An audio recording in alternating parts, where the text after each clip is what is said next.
I'm old.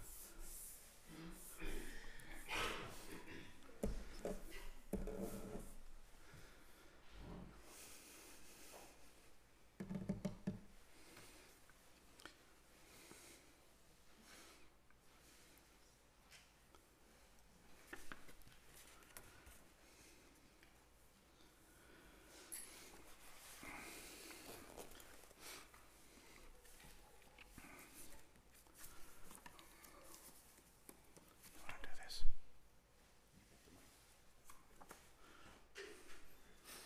It can be a bill.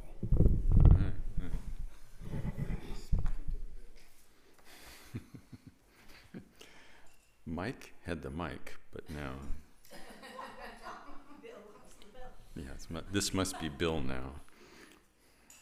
We have a note here from Kathleen Benz, who's on three-year retreat, and it's addressed to you. March 1st, she says, "Dear KCC Sangha, thank you for your support of the three-year retreat. Those of us in retreat feel it in many different ways. I have photos of many of you, and sometimes I go through them, pausing at each one and thinking about you, wishing you well. Thinking too of those who I do not have photos of, and those I have not yet met. It supports me to know that you are out there holding down the fort, practicing in whatever ways you are able. Thank you so much for being part of my journey as I am part of yours. In the Dharma, Kathleen." So, and for those who haven't seen, there's also a note from Hannah, who sent a note a while back. It's back on the bulletin board, and you can share in that too. Now, Mike, you can have the bill back.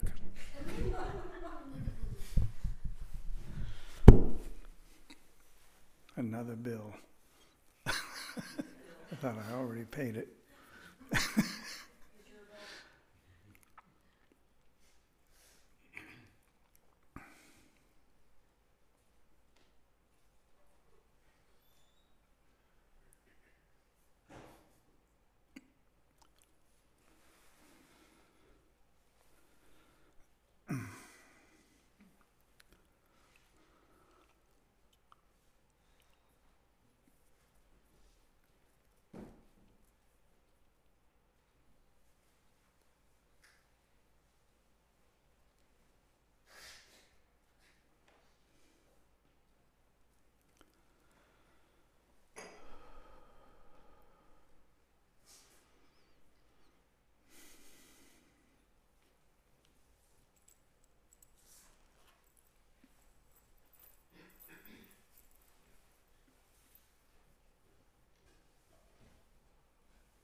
Okay.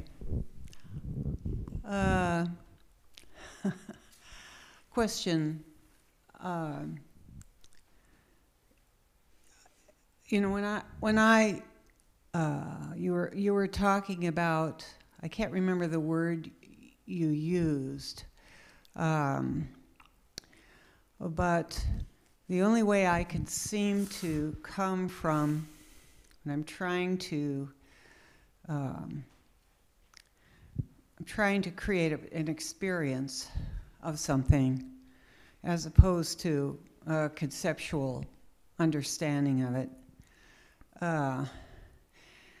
The place I seem to need to go to is my body and sensation, because in terms of contemplating impermanence or precious human existence, if I go there, there's something to hook onto. My heartbeat, my breath, the sense that there's life in this body, there's vitality, and then I can have some experience through that. But if I try to construct or I can't, or find an emotion somehow, I can't. It's very hard to do that, to come from a concept to more of a sense of experience. And so I wondered if you could sort of elaborate on that a little bit more, Michael, because I have a hard time with that. I can't construct an emotion. I can't construct an experience. I can visualize an experience that I might have had 10 years ago, 2 years ago, yesterday. And so I'm confused about it. Jan, Yes. you've just done a beautiful job of elaborating on it. I elaborated on it? Yeah, you did it. Oh, well, that's good. I have to come here. That's... Well, I mean, you could elaborate an experience by sticking a needle in your arm or something. Yeah. Right? Yes. Or all sorts of physical things that you could do that would bring about a certain experience. Yeah. But of course, those are not the primary thing that we're looking at. We're looking at something that may very well begin conceptually, and then it becomes an experience. So there's nothing in particular to elaborate there. I mean, the experience occurs. Presumably you're aware of the experience. And so you can bring your awareness to that experience as it unfolds. But what if it's just a concept? It's conceptual. What is? Oh, just, okay, so let's say I'm contemplating impermanence. Yeah. And I'm thinking about the weather and the trees and the change of season, whatever I'm doing. It's conceptual. How does one construct an experience? Just by recalling? Just by what? Recalling something? No, recalling could create an experience. I mean, if I recall something, I may have an emotional response to the memory or something. Uh-huh. That's a possibility. But I think that some of the things that you would call an experience, you're not calling them an experience. So the experience it could be seeded by something conceptual. Mm-hmm. Like you're reading about impermanence and you realize, oh, impermanence is also about your death. Oh, I hadn't thought about that. Mm. And then maybe you have some feeling about your coming death at some point. There's nothing to elaborate there. That's the point at which you would put your awareness I see. on that experience. Okay. Maybe elaborate is the wrong word that I'm using here. Well, construct is okay, elaborate's okay. I mean, if you elaborate on the experience of impermanence, for example, if you kind of think it out and you think, well, it's like I think of impermanence as things that have a clear beginning and end, right? And then maybe it occurs to you that actually there are some things that don't have beginnings and ends, or at least that's how they appear. Right. So then you may have an experience at exactly that point that goes along with the conceptual understanding. And the question is, in my mind, I think, can we recognize that experience? Oh. Or do we just kind of like drive it to its end result along with the conceptual thing that we use to open the door in the first place?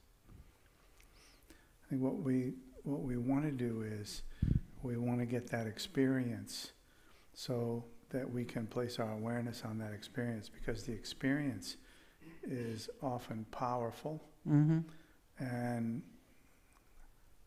And therefore, if you can rest your awareness on it, sometimes you can have the experience of it really being stable, your awareness resting on that experience.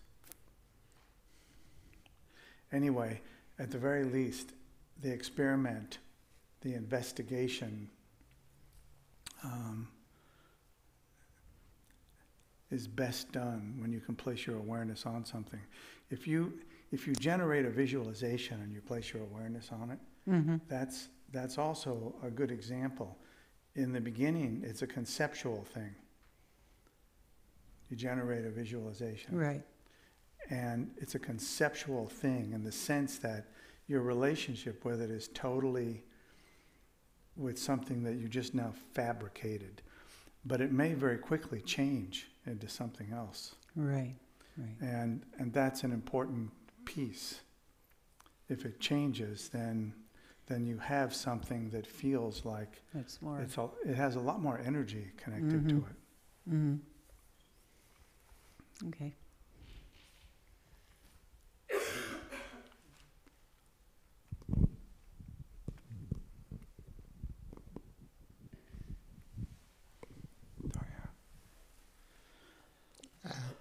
I had a question about karma, which may be primarily conceptual, but it seems important. Can you say a little louder? Yes, You I have had the a mic? question about Oh, you have karma. the mic, okay. Yeah, I'll put it closer.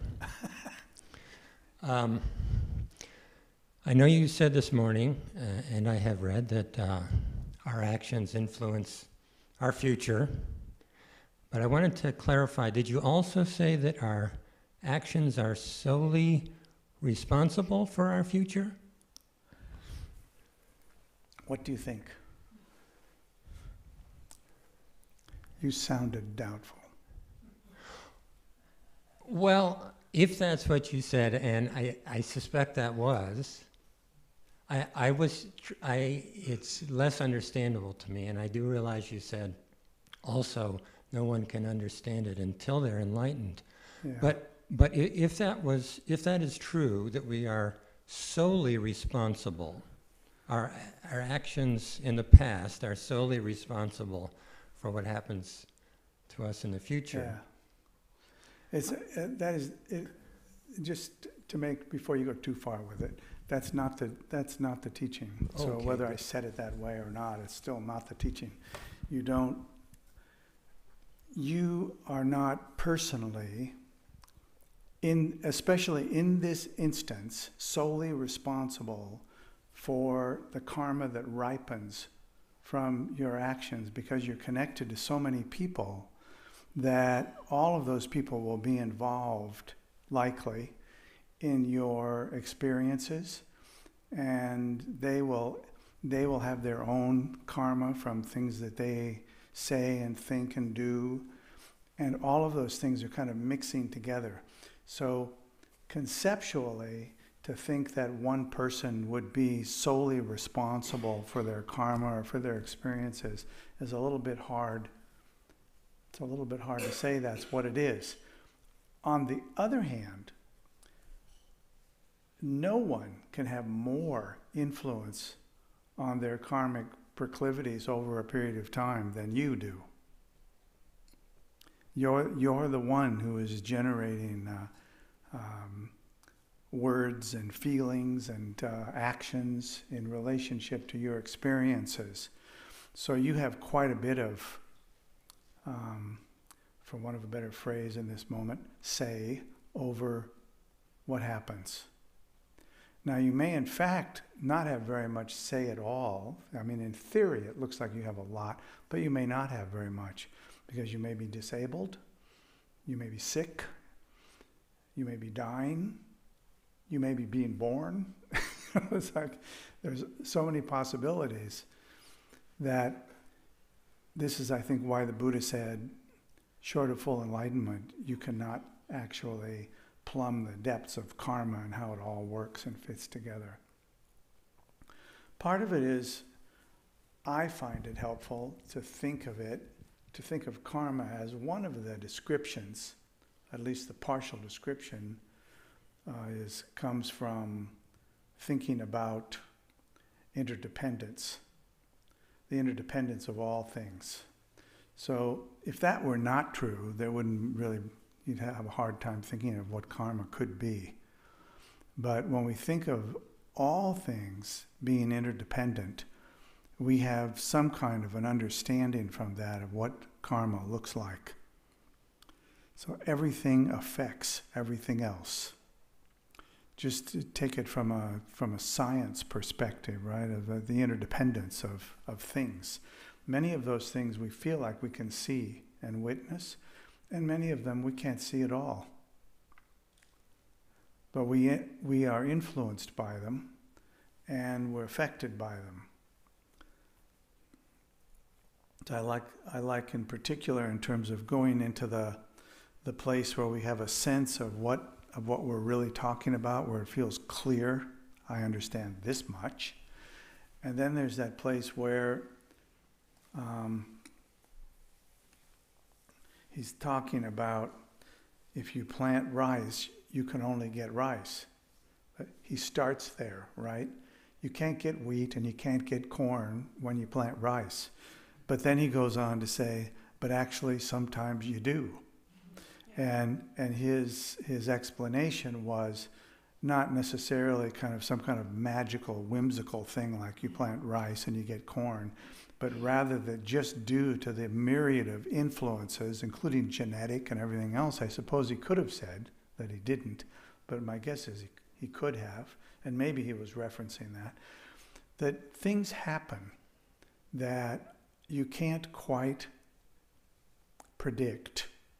And sometimes what happens, the thing that you couldn't predict, is actually kind of remarkable, what happened. So all of that was meant to be, no matter how smart you are, you will not be able to get this down into a package where the pieces all you can see how they influence each other.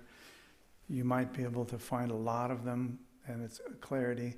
But there's still this overarching thing of, if you take the boundary off of our being, not just as a human being even, but as a being, that is to say our sentience, and you throw that out into the middle of the pond, now you have something that's very unpredictable.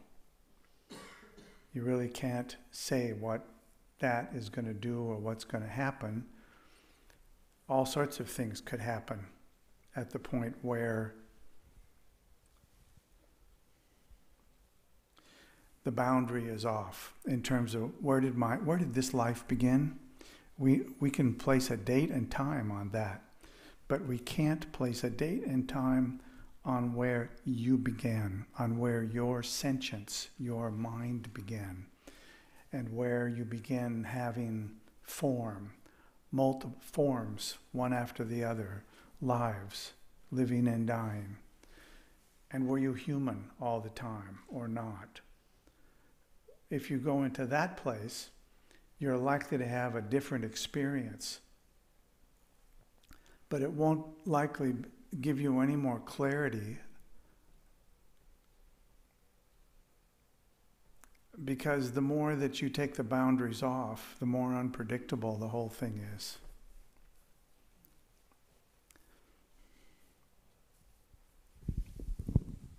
Thank you.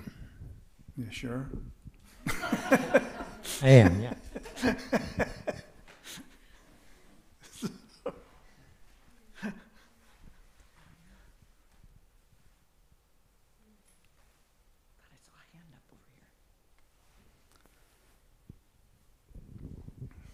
At the risk of making this very mundane.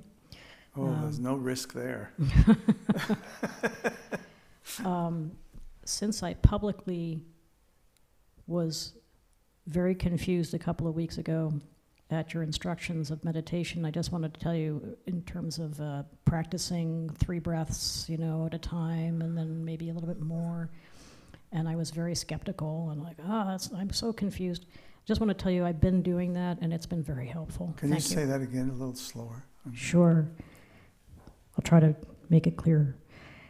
A few weeks ago, 2 weeks ago or so, I was very confused because you gave the instructions for meditation, calm abiding of, just do 3 breaths at a time, call that your meditation for a little bit, try again. Don't practice bad habits, so to speak, Don't call something meditation that isn't successful. Does that ring a bell at all? I wasn't sure what the successful thing was there. What was that? Well, basically, practicing only when you are pretty sure you can keep your attention on the object of the meditation. That was my understanding. Obviously, I'm probably misunderstanding it by the look of confusion on your face. Yeah, I think that's we have a misunderstanding there.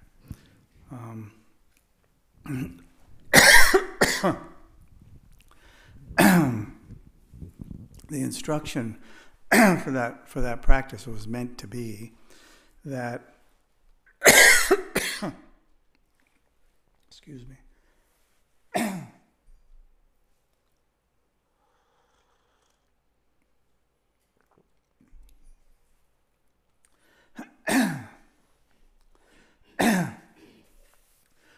Was meant to be that if you could have a session, a meditation session, that was short enough, you would be able to have a moment of clarity, of stillness. That was the point. So if you want to sit down and have a very clear, no distracted meditation session, and you set it for like an hour, the likelihood that any of us could actually maintain the clarity uninterrupted without distraction for that hour is very small. And so the point in that particular instruction was to bring it back to the place where the session is defined as short enough so that you are virtually guaranteed of success.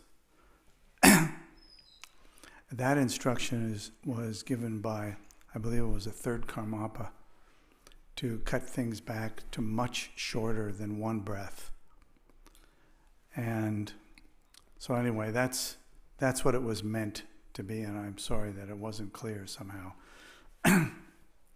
But sometimes the teacher is not so clear. You probably met 1 or 2 like that.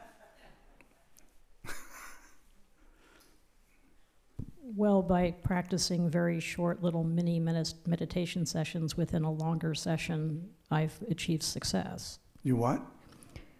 Well, by practicing like 3 breaths of meditation and then sort of taking a little mini break and then doing another little mini session of 2 or 3 or 4 breaths or whatever, and then taking a little mini break and saying, okay, I'm not meditating right now. And then doing it again and maybe doing 7 breaths, okay? I seem to be building up where I feel like I'm achieving success, and I feel like that's working. So whether that was intended or not, it seems to be working. Thank you. Well, I think, let me just add that of course, the third Karmapa did not say what I intended to say, which was to cut it back to like 3 to 7 seconds, something like that. And of course, he didn't use seconds. They didn't have stopwatches back then. But he said much shorter than 1 breath.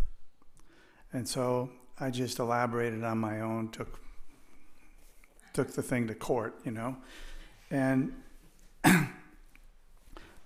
so the thing that was clear was that if you tighten it up small enough, you can have a session where you have the experience that session was free of distraction. And I think for many of us that in the first instance, we might feel like it's a kind of useless thing. Yes, if I tighten it up close enough, then I won't have any distraction, but what do I get for that? And I think the answer would be what you get for it is a session with no distraction. And in that moment, you actually know something about what no distraction looks like. But if you're having some clear, no distraction meditation and you just keep riding it, in the end, what you know is what distraction looks like. We're all experts at that. So that was an effort to try his suggestion a little bit and see, like, well, is that helpful to be able to get 2 or 3 seconds and see, like, well, that was pretty good. And the instruction of do not wait until distracted. If you're doing that, go for a couple of seconds, close it. Just relax, let it go. Then do another one, 2 or 3 seconds. Relax, let it go. So I think from my own experience and from some feedback that was a useful thing to do. But that doesn't mean that it's useful and helpful to everybody. I have not personally encountered that instruction yet. The one that's universally helpful. Yeah. I've been waiting. Yeah.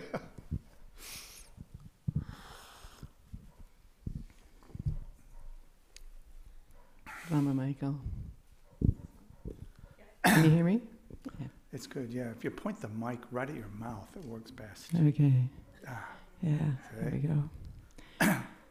So, thank you, Lama Michael, for your teachings over the years and the many repetitions of these particular teachings, the 4 thoughts. The 4 thoughts. Yeah. About, yeah. Yes. So I'm a slow student, and I hear them over and over again. And each time it seems there's a little different understanding, or I think I get something out of it. So today, when talking about the faults of samsara, which is always the one that I think I have down the best, you know.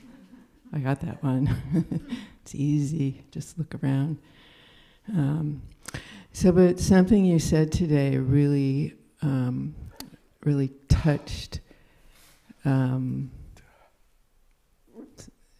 something meaningful for me that I thought I got, but I probably didn't get. So I'm looking for a little expansion on that. So what you said was, if it's broken, it's working.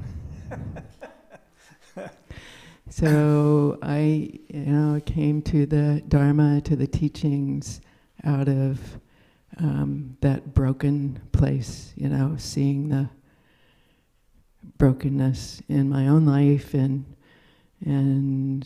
elsewhere. And I find it very, and of course the Dharma's been, so precious and rich and helpful for me. And I find it very difficult, although I think you've said this before in different ways, but I find it very difficult to just let that be, that if it's broken, it's working. It's the inclination to want to make it better, fix it, find, better ways. So could you elaborate on what you said, that if it's broken, it's working? We might be making too big of a thing out of a joke. For one thing, that when we say the faults of samsara, and there's other examples of this in the many teachings on various practices, that we assign a fault to a practice sometimes. Samsara is kind of the world of confusion, which we mostly know quite a bit about it, because it's not confused separate from the sentient beings. If it's just a pond of water or something and nothing living is anywhere nearby this, you wouldn't say that it's broken or that it's samsara somehow. The samsaric piece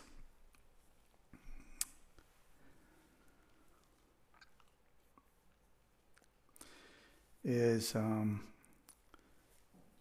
faults of samsara really means the things that we are drawn to and engage in that bring us more confusion and more pain and more suffering and all of these things.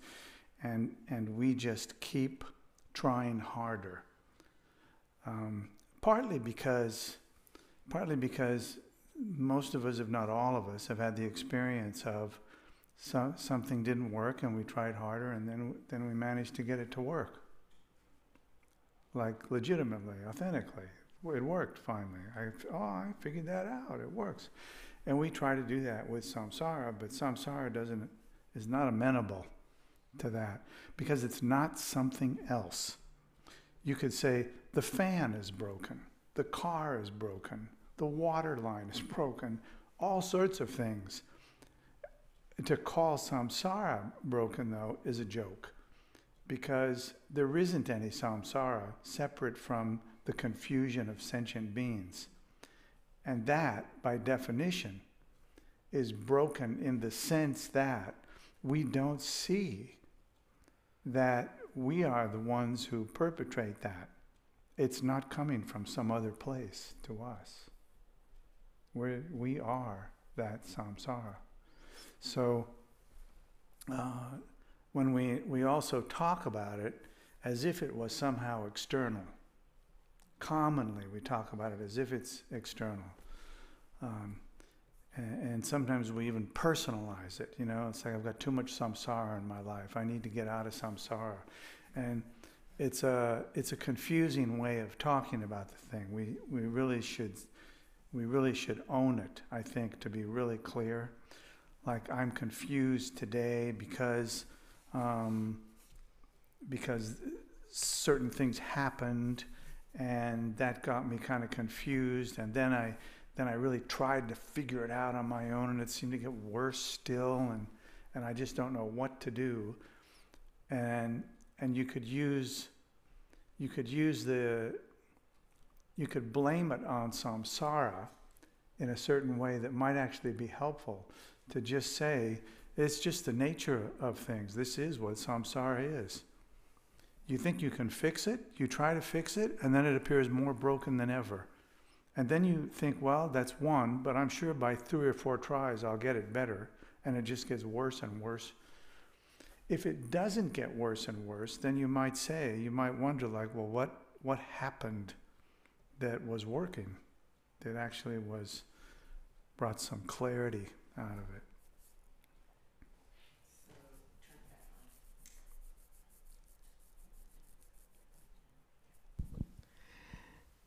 So then the benefit of the not working part is just that, just the recognition, just if you see it. Yeah. In the moment that you actually see what's going on, it's kind of like you're not in it.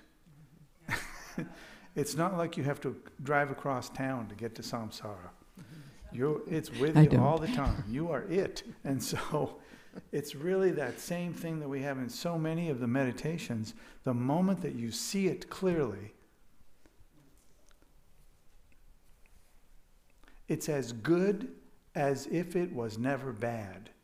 It's like it's okay when you see it clearly.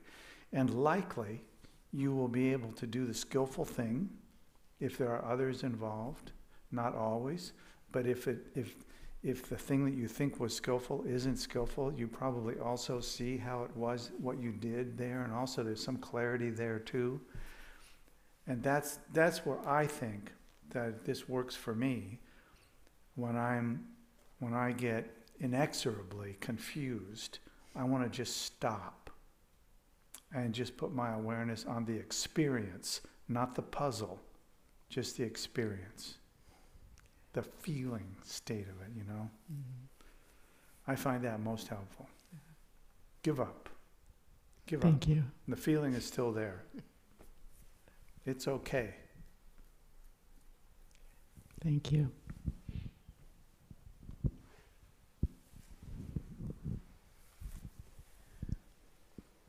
Okay, Lama Michael. Oh, sorry. Lama Michael, last week Bill used the expression, I think it was last week, about seeing the edge of our practice. And this week was a week of coming up against two cliffs, where it just dropped off. Oh, that's the edge. That's the edge. One of them has to do with, and I hadn't thought about it as karma, but this morning it was kind of surfacing as as a aspect of cause and conditions. There can be a situation where I can see clearly, but not clearly enough. And to use a simple example would be reading something and having bad thoughts and actually putting them into words about Trump or whatever. But that's one situation. The harder one to deal with is when it's closer and it's a close friend of mine who's hurting and wish to protect, wish that not hurting, wish to be of help. And then seeing clearly, but not clearly enough, being like a willful child and thinking and saying bad, negative thoughts about someone who's hurting my friend. And seeing, but not stopping. So seeing clearly, but not seeing clearly enough to not go ahead and say that or think that about, because of my anger and my grieving and my desire that they weren't hurting. I'm asking for help. Yeah. To get past that point. Yeah. It's like when I used to want to stop swearing, first I had to hear myself after I swore. Yes. Finally I heard it while I was swearing. Yeah. Eventually I could stop swearing. Yeah. But Right. I'm stuck here. Yeah. Stuck. You don't sound really stuck. I mean, not more than ordinary stuckness, So there's, if you had some kind of an agenda about something within the context of what you're talking about, and you were elaborating that agenda over and over again, then I think it'd be fair to say you're stuck. It's like an old LP record album, It just keeps going around, going click every time around, and you can't stop it. You can slow it down, it just clicks slower. You speed it up, it just clicks faster. You can't get away from it. It's now built in. It's now the consequence of so many clicks. Now it only clicks. It doesn't do music anymore. And we do that with ourselves, of course, regularly, in ways that we don't even notice that they're necessarily harmful or helpful. We just do them. Because an awful lot of what we do is just the playing out of our reactive patterns. Whatever the pattern is, might be useful, might not be. But a reactive pattern generally will cause some problem somewhere down the road. And it's kind of like if you drive your car long enough, you'll run over a nail. So it's just in time, the reactive pattern is bound to play out at an inauspicious moment when more negative things are the consequence. Those are, in a way, if we don't hold the view of expecting the unexpected, kind of, if we don't hold that view, then we're likely to get caught. The reactive pattern is playing, and suddenly there's something new there, and we didn't see it, and we don't know where the new thing came from, and so we're taking refuge in our own samsaric reactive pattern in order to escape it, which will just have two reactive patterns instead of one. So I think that's why the advice from Sokni Rinpoche is like, you have to watch this thing more careful than you think, because while we do say it's true, if you want to grow rice, you plant rice. If you want to grow wheat, you plant wheat. You can't just have whatever you want. You have to plant the right thing. So that's where the key is. You have to plant the right seed. But even the right seed, by everybody's definition, may actually bring about a result that you didn't expect. Because your input, your causal conditions that you added to it are just a small piece of the total swirling around of causes and conditions that we just call kind of like the causal pool of things. They're not all yours ever.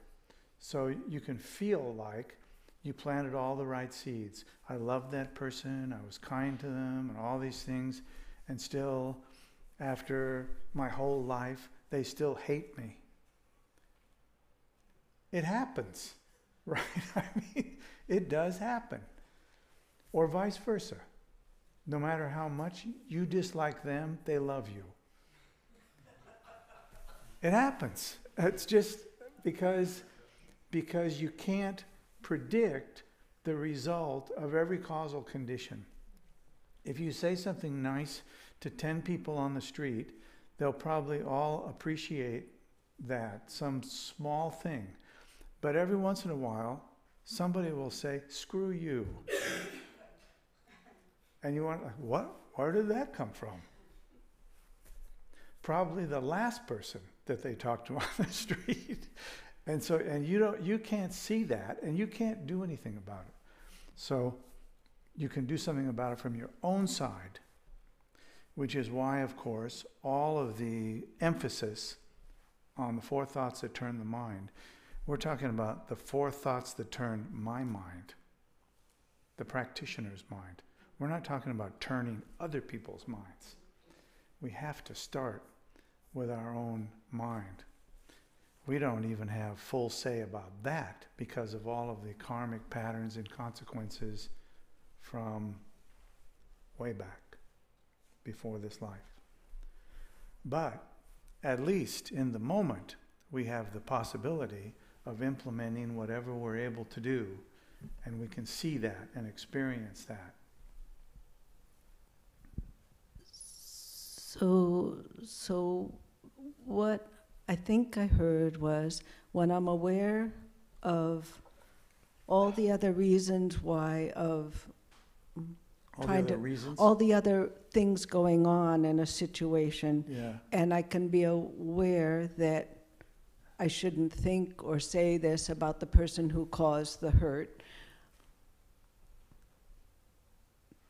So it sounds like just pause again and ask myself, so by saying that the negative, or having the negative thought or saying the negative thing, what am I planting? Whether what? It would be like stopping, putting myself on hold and saying, Cynthia, what are you planting here if you say that? Yeah. I think that's kind of the most clear thing there, and Sokni Rinpoche makes the point that I like the little teaching on, usually you plant rice, you get rice, but don't count on it. Almost always it will, But we already know, like seeds fly around in the air all the time and they land in your field, and suddenly you got something that doesn't even belong to you, and then you're in court because it grew in your field. So, I mean, that's the reality today, and I think the analogy is totally apropos, because somebody walks into this room and says something, you can say something that, coming from the person who's speaking, it is neither harsh nor kind nor anything. It is like totally flat. And yet, depending upon what my last experience was 10 minutes ago, it could make me angry, it could make me sad, it could make me cry, it could make me laugh. And the person who walked into the room has no sense of that. What happened? So he's just saying, you need to look at this and train yourself to work with this, hold the view that these things unfold. This is the nature of samsara. It is working, so it's not really broken, and it's not, the faults of samsara are not samsara's fault. There's no such thing as samsara, it's kind of like, we paint it a certain way and we try to understand why we're confused. And in our effort to understand our confusion and to reconcile it and get past it, to be helpful to ourselves and others, we make more mistakes sometimes.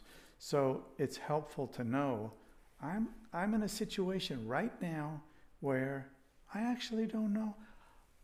I don't even know the grain that I'm flipping over the fence, whether it's actually a seed or not. It could be a pebble. So if we hold that view enough, we get used to seeing the unexpected. And when we see the unexpected clearly, and it's not mixed with our attachment and aversion and personal identification with being successful when it looks like we failed, we're far more likely to do something skillful for ourselves and for others in that place. Even if we can just say, I'm totally amazed. I'm totally amazed. I cannot imagine where that came from. It just did. Just there it was. So I have to say the whole teaching by Tsoknyi Rinpoche, which I really highly recommend.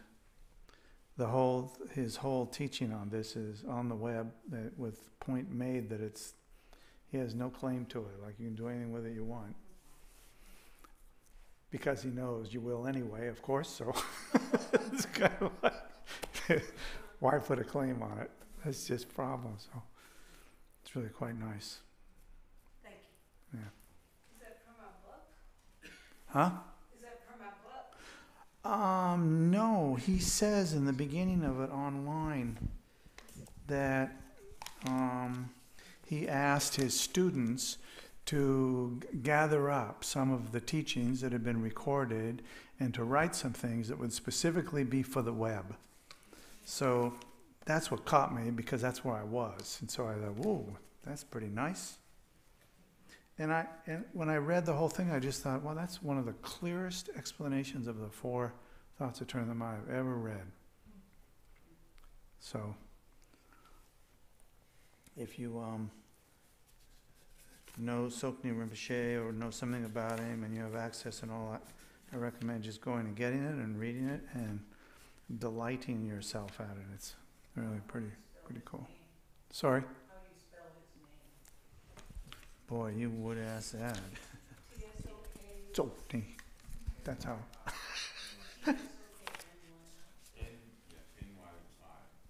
N-Y-I. Tsoknyi. Yeah. You could, if you know his name, and you also put 4 thoughts with his name, you're there. And if you can't remember how his name is spelled, you can put 4 thoughts and probably find it in about a list of 8 or 9 things there.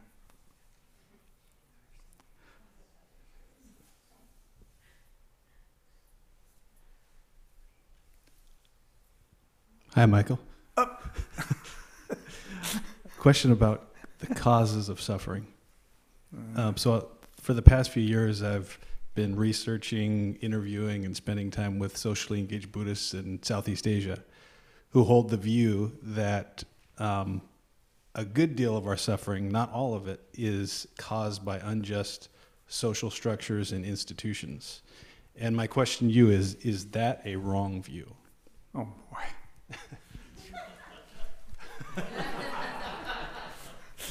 It's almost, we don't have time. Thank you, buddy.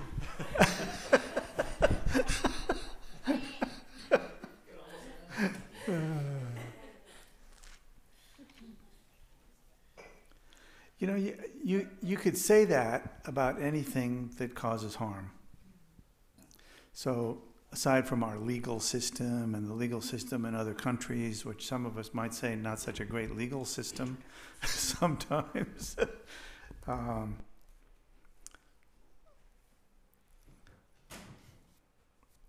I think, why would that not be true? I mean, it's not a guarantee that it is true, but you couldn't say that unjust social and legal systems never cause anybody any trouble. We wouldn't say that. So I'm not sure what difference it is. You know, what's the difference? Well, I guess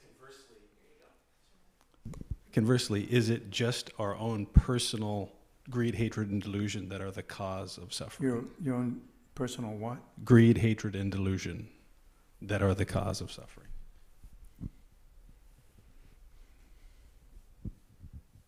Own personal greed, hatred, and illusion.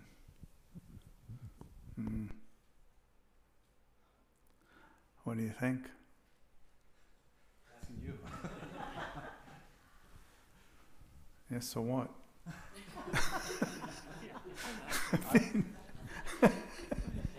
I'm trying to figure it out. Well, I mean, what's special about that? Is it because you're putting it into an Asian country somewhere, or is it, I mean, if your next door neighbors were in a fight and they were unhappy and suffering, and they were fighting over sheep or money or whatever it was, you might say greed, hatred, delusion. There you are. And that could be in downtown New York. But it would be the same pain, the same issues as you got in some foreign country. What would you say that's different in this context?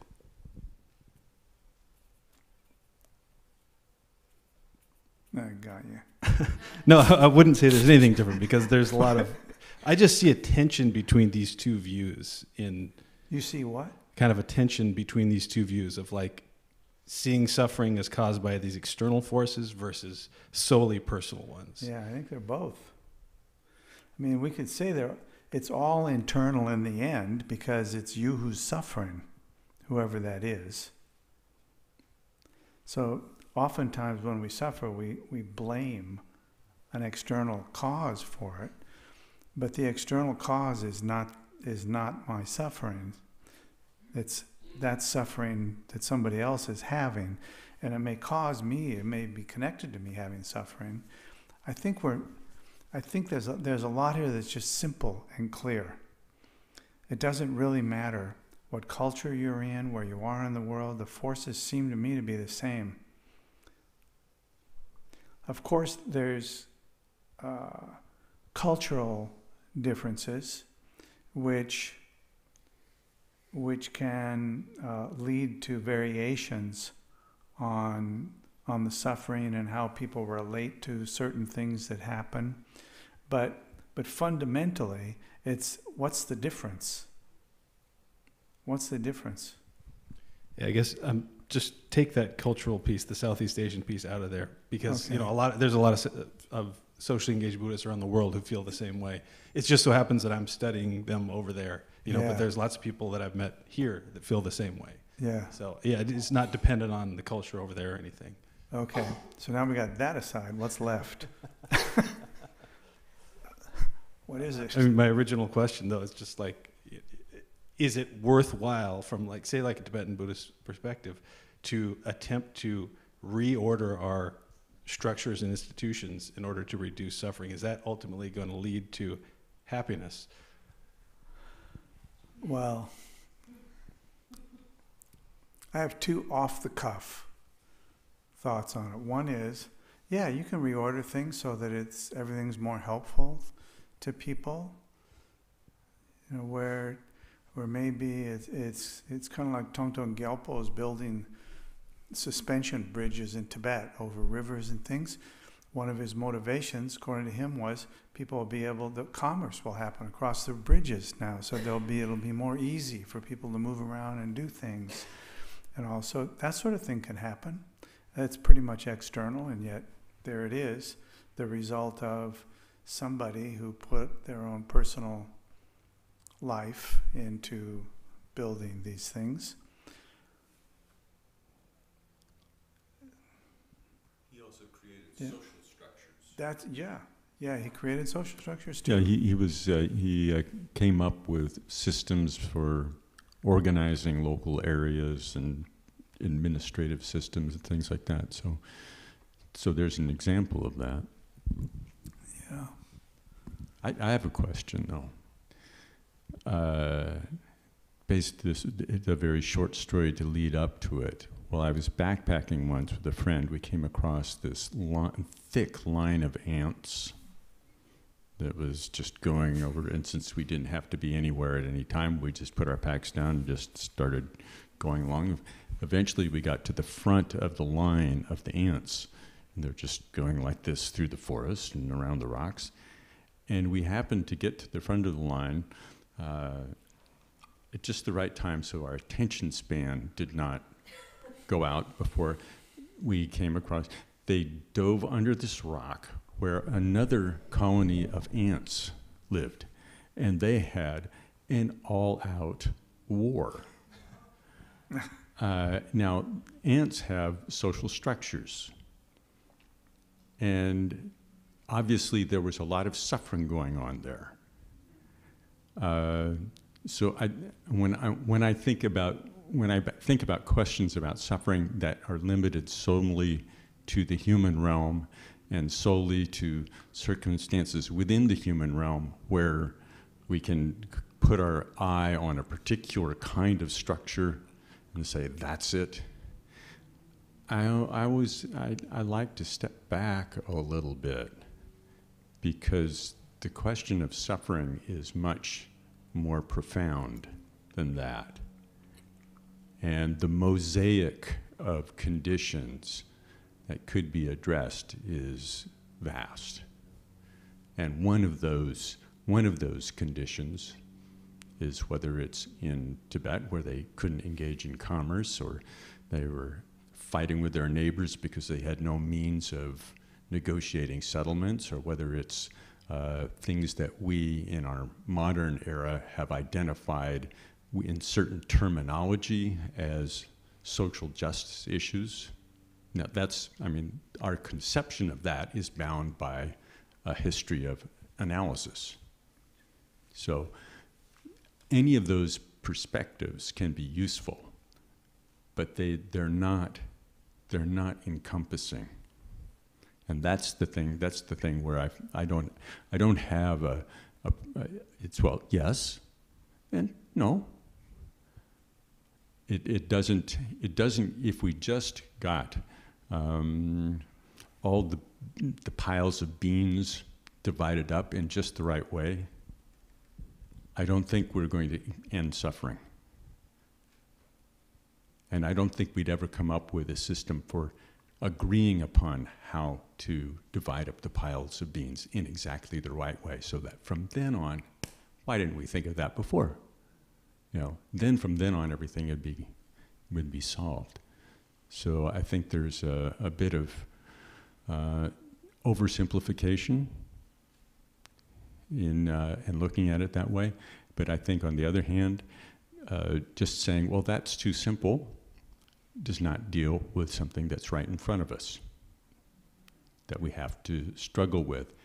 And one of the things that I think is important in that is that when we do engage in that, we don't have this idea if we just do this, then after the revolution, everything will be cool. We'll actually be able to take our foot off the engagement with all the causes and conditions in the world. It's not going to be like that. So there isn't, as far as I can tell, from a Buddhist perspective, there's no after the revolution. I was like, no, I don't think that's not a good one to hold out hope for. But in terms of how do we devote our energy, how do we decide what to devote our energy on, that is a good question. And the people that are there and are very focused on that can make a good case for, this is what I'm going to put my energy on, and I think other people ought to put their energy on this. So there's that, and they can be quite persuasive, and I wish them well in persuading others.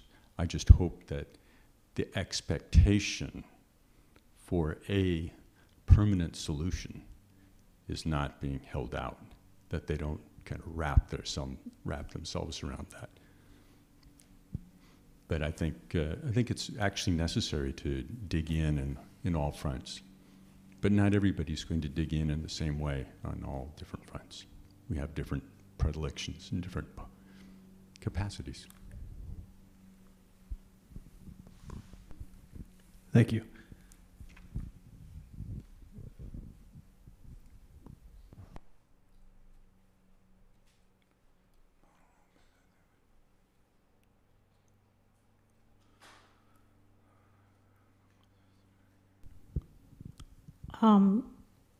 I think I want to make an addendum to that question.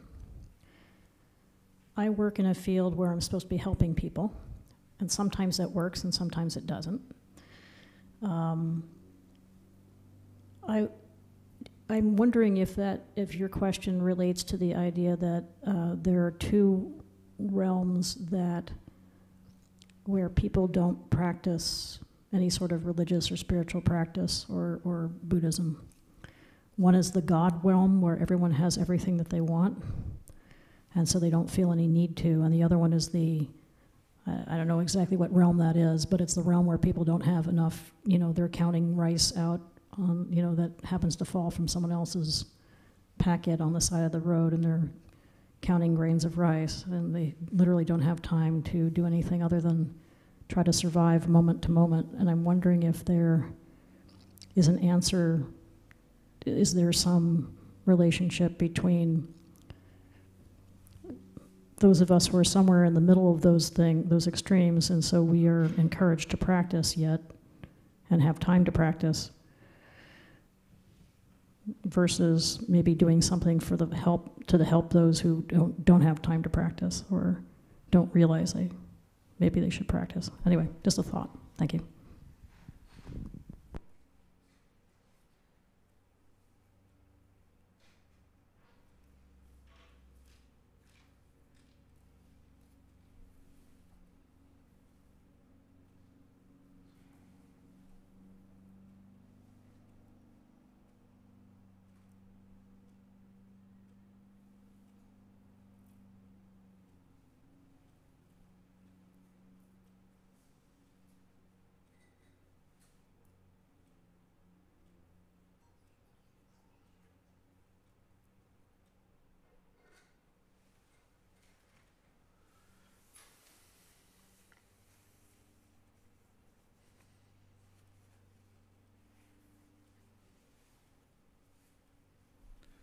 I don't know,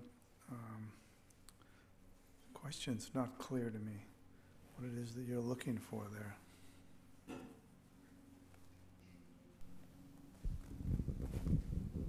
Okay, truth in advertising, I wasn't really asking a question.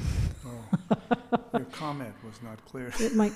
I guess my comment is that I was trying to be respectful by asking a question, but I wasn't really asking it. But it's my own personal conclusion for this time being, right now, in answer to my own wondering about that same thing, is that to the extent to which social circumstances are creating gods and people who are so poor that they don't practice, then perhaps that those social circumstances should be addressed to the extent to which I'm able to address them. And for those of us in the middle where we have time to practice, we should practice, I guess. That's what it comes down to. And I do what I can to help those people who are so poor in various ways that they don't have time to practice, or they don't have the wherewithal to practice, to see if we can get them to a place where they can practice, if that makes any sense. And try to work in the political realm to some limited extent to help people to change social circumstances so that there are more people who can practice. I don't know if that makes any sense, but that's kind of where I'm coming from.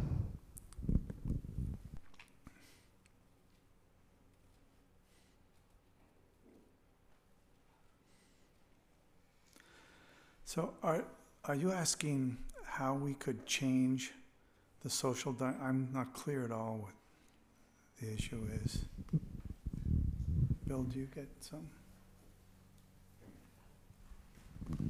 I think your confession that it wasn't exactly a question was really the key to it.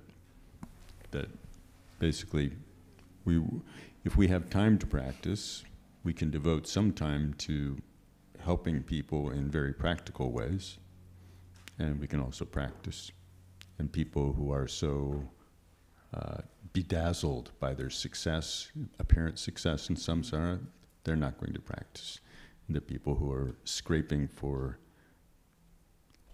fumes in the metabolic tank are not going to practice. To mix metaphors rather radically. Yeah. So, but we're in a place where we do have some opportunities. We have opportunities to practice. We all have opportunities to be of help. Thank you for telling me what I said, because that's much better. Well, I had the advantage of being able to think about it after the fact.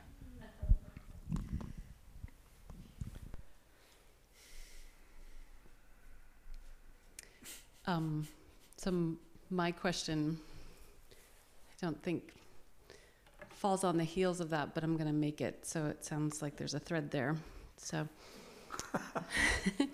Lama Michael, when you were talking about karma, Yeah. you'd said two things that I'm wanting to chew on more. You said we can delete our own karma. We should what? We can delete Well, our that was karma. Sophie Rinpoche's comment. Okay, right. So Yeah, you were but it's okay, interesting. but you can Yeah. pass it on to him. And then also, Yeah, I do. karma does not exist because it relies on causes and conditions. So you said it doesn't actually exist. Yeah. So how can we practice deleting our karma and practice Yeah, seeing that karma doesn't exist? yeah. I think there's a... Yes, I stand by that. But it requires a little bit of explanation. I think we make a mistake sometimes in talking about karma as if it did exist. And that way, I can remember being in a Dharma center in San Francisco where, gosh, it was just really common. People would say, well, that's your karma, if something happened. And that person has really bad karma, and they're doing this, and they're going to have this karma. As if we knew how all those threads fit together and wove into a jacket or something, And so I think the point is that karma does not exist like that. It does not, it doesn't reside in some place. It's in a certain way like the weather. The weather can be predicted because we know many of the causes and conditions that move things around in the weather. And in the same way, we can talk about things like that with karma too, but not with anywhere near as much precision. So I think that was my intention with that. I'm not sure if there was something deeper that you were looking for.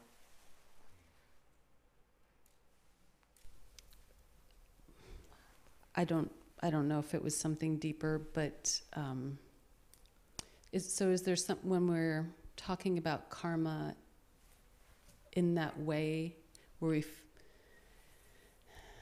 when you were first explaining in San Francisco, where that people would say, "Oh, that's your karma." Are we creating more karma by doing that? Are we By saying that? Yeah, like, are we like going really off the wrong track Yeah. by getting it wrong? Yeah. I think we get confused. You know, I don't know that it's particularly really bad, but it's confusing. It's confusing if we believe our own confusion. That definitely makes things worse. It's very difficult for us to not believe our own confusion. That's why it's confused. And so I think it's better. I mean, most primary quality of it being. yeah, yeah. I mean, most of our teachers would say, don't talk about karma like you know what it is and how it works and all of these things. You're going to be much better if you understand what it is that will bring about positive results and consequences, and just focus on that. Forget the rest of it. And Sokni Rinpoche has an interesting piece in here. I don't know if I see it right off, but it's right at the place, right where he's talking about the wheat and the corn and those things. He says, with a certain cause, like you say something really negative to somebody and you think they're going to be really angry, but he says here, with a certain cause, different conditions come into play. And the fruition of that cause might change because it's possible to introduce different causes and conditions. We can change the fruition, we can change the result. But even this is not permanent. How do you know it's not permanent? You use logic to see it. And then he goes on a little thing there. It's not permanent because we see it change, we experience it changing. So permanence anyway can never be found. So in that way, it's all pretty much clear. And yet there's so many teachings on karma that you can easily, if you're not careful, get the impression that karma is something. It's actually at the corner of X and Y down there. You can go down and see it. It's standing there. I mean, we get so wrapped up in it, and especially if it comes from an authority, even more likely we can get confused from it. But my sense is that if you can be reasonably confident that the causes and conditions that you're kind of unleashing from your own side into the world are positive things, that's probably as good as you can get.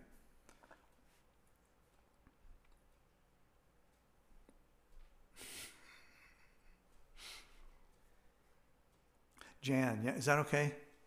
I don't know. I didn't know whether you were frozen there or. No, I was wondering about the deleting.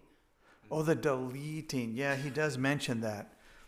Yeah, that's a kind of a shocking word there. Yeah, and I don't want to apologize for him or explain what it is that he said particularly, but it's in the context that I was just reading, where he's saying you can't actually take into account all of the causes and conditions that bring about a certain kind of karma. And there are certain kinds of actions that actually delete previous karma.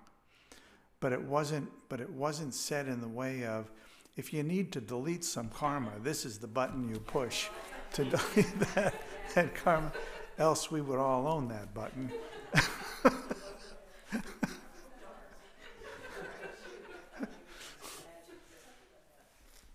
Yeah. Okay, well, this is actually a conceptual question, but it's something that I've been chewing on for a while. Can I go ahead? If we have time. Okay, on one hand, I am filled with habitual afflictive patterns and habits of mine. They're habitual, and perhaps they started early on in life, or perhaps they're transferred from who knows what life. On the other hand, I've heard you say many times, every thought is new. Every thought is new. Is new. That every moment is a new moment, and maybe I'm misinterpreting this, but there's nothing, every moment brings a newness to it. And that there is no thought that's the same as the last thought. And I'm trying, with my mind, to put these two together. I know there's a relationship there. What are the two? Old and new? Old and new. Old habitual, patterns of mind that I experience when I can experience them or able. Yeah. And also the fact that nothing repeats itself. Yeah. So could you say a few words about that so I don't have to continually scratch See if my I can head? think of something new to say. Right. Purely conceptual question. Well, yes and no. That if you can hold the view, and I think this is actually the key to it, Okay. because we're not actually defining something here which is objectively real or not real, new or old. We're talking about something else. And the view is not every thought is new. Let's just start with that. Every thought is new. So the approach to that, in order to unwind or back away from the sense that no, actually, almost every one of my thoughts reminds me of other thoughts Right. that I've had. But if you look close, you can have the sense of, well, it has to be new, even if it was a green marble that was delivered every day to my door, we would at least theoretically say, can't be the same exact marble. Something's changed with it, even if I can't see it. But in this case, we have a thought which maybe actually is pretty clear to us. It's like somebody told us that they had a black cat. All right. And then the next day, we remember that they had a black cat. Now, remembering that we heard something is not the same as hearing it, right? Right. So we may have said, oh, I already knew that. But that's not the same as the person saying that the neighbor next door had it. And when we remember it a month later, we will say to ourselves possibly, I'm remembering that black cat again. But then you're going to have to admit you've actually never seen the black cat. That was just something you heard from somebody. Everything that we think and remember has these kinds of caveats to them. They're not quite what they appear to be. You can remember something over and over 100 times in 10 minutes, but every memory of it will be a little different than the one you had before. So if you hold that view that there is no thought which is not fresh. They're all fresh. They've never occurred before. If you hold that view and watch the thoughts and the experiences come in, you will definitely have, if you've never done that before, you will definitely have an unusual experience. I highly recommend it. Okay. It's a fascinating experience to watch your own mind go through that each thought, each memory, each thing that you recall, you hold the view, kind of like a lens through which you look at this thought that comes in, that this thought is brand new. It's never been here before. Okay, it looks like somebody I know or some thought I know, but actually it's not. If you walk out the door and walk down the street and come back in, we will say, oh, there's Jan. But you could also say, no, I'm not the same person who walked out the door. And somebody might say, well, that's kind of splitting hairs, isn't it? And you could say, not exactly splitting hairs, because I walked out and I had this experience, and then I saw a person who I'd heard had died last year. And I had a really big experience with that. So, And then I walked no, back it's in. not, no, we're not splitting hairs. Mhm. We're not splitting hairs. We're Mhm. going from the clear, subtle, a little bit difficult to grapple with, to the place of, I can see if I stop and pay attention that no thought occurs that ever occurred before. But when I'm just in a conversation and we're sitting here having this talk, I have the experience of things occurring over and over again. Right. But when I stop, just for a moment, with no effort at all, it all feels like it's never happened before. Hmm. And I think that is just the power of the simple view that there is no such thing as a thought or a feeling occurring twice. Everything is new. And we can say, well, that's just a cool thing to do. You know, you feel different about doing that. And that certainly is true also. Okay. It's so- helpful in our relationships. You know, you don't think of the person that you're related to in a certain way as being like that tomorrow or the next day or the Right. day after. right. And when they say something that you had a certain response to, now you hear the same words, but maybe because you keep seeing things through this view, you don't interpret the words in the same way. So you have the experience that the person is fresh. They're not the same Right. person that, to some degree, you could say, okay, but you fabricated that. And that's where Sokni Rinpoche steps back, and I'll put words in his mouth because it's pretty clear is what he means. Yes, indeed, you fabricated that. So would you give me a list of what you did not fabricate? Right. Okay, well, that's something to Something to ponder fabricate. and something to fabricate. Right, thank you. Okay. They're giving you're open the door for something. so- That's my job ends there. Okay, to open doors. You Thank have to you. go out the door.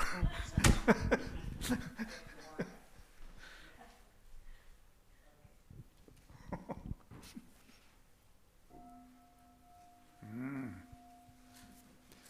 Just in time, Linda. Are you going to serve cupcakes now? That was the cupcake bell.